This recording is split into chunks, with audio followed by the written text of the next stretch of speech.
داؤد علیہ السلام کی قوم کے 70,000 انسان دریا کے کنارے ایک بستی میں رہتے تھے۔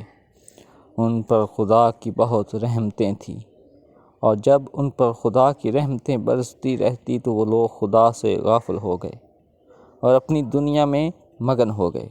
اللہ نے حضرت داؤد علیہ السلام کی قوم پر ہفتہ کے دن کا ادب لازم قرار دیا اور حکم دیا کہ اتوار سے جمعے تک مچھلیاں پکڑنی ہیں، مگر ہفتے کو مچھلیاں نہیں پکڑنی۔ حضرت داؤد علیہ السلام کی قوم نے اتوار سے جمعے تک مچھلیاں پکڑنی شروع کر دی، مگر ہفتے کو مچھلیاں دریا میں زیادہ ہوتی، باقی کے 6 دن کم ہوتی۔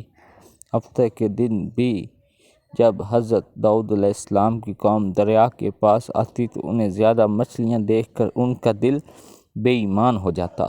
شیطان نے ان کے اس لالچ کا فائدہ اٹھا کر ان کو اکسانا شروع کر دیا، اور انہوں نے سوچ لیا کہ ہفتے کو وہ دریا میں جال لگا دیا کریں گے اور اتوار کو پکڑ لیا کریں گے۔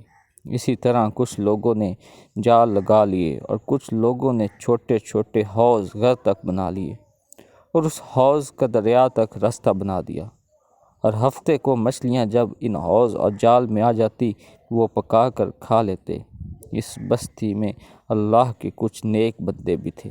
انہوں نے کہا کہ تم لوگ اس کام سے باز آ جاؤ، یہ گناہ ہے، اللہ نے اس سے سختی سے منع فرمایا ہے، اور اس طرح مچھلیاں پکڑنا یہ ہفتے کو ہی پکڑنے کے مترادف ہے۔ اگر تم لوگ باز نہ آئے تو اللہ کا عذاب تم پر آئے گا۔ وہ لوگ ہنسنے لگے اور کہنے لگے، ہماری جو مرضی ہم وہ کریں گے۔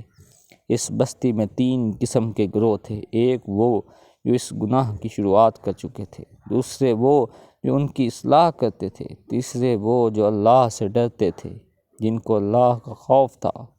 انہوں نے سوچ لیا کہ وہ ان کے ساتھ نہیں رہیں گے۔ انہوں نے بستی کے درمیان میں اینٹوں سے دیوار بنانا شروع کر دی۔ اس بستی کو 2 حصوں میں تقسیم کر دیا۔ ایک طرف وہ لوگ تھے جن کو اللہ کا ڈر تھا، دوسری طرف وہ جو اللہ کے ڈر سے بے خوف ہو چکے تھے اور گناہ کرتے جا رہے تھے، اور رات رات اللہ نے ان پر عذاب نازل کر دیا اور وہ بندر بن گئے۔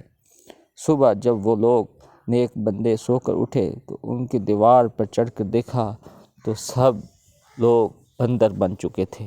انہوں نے چیخنا چلانا شروع کر دیا، اللہ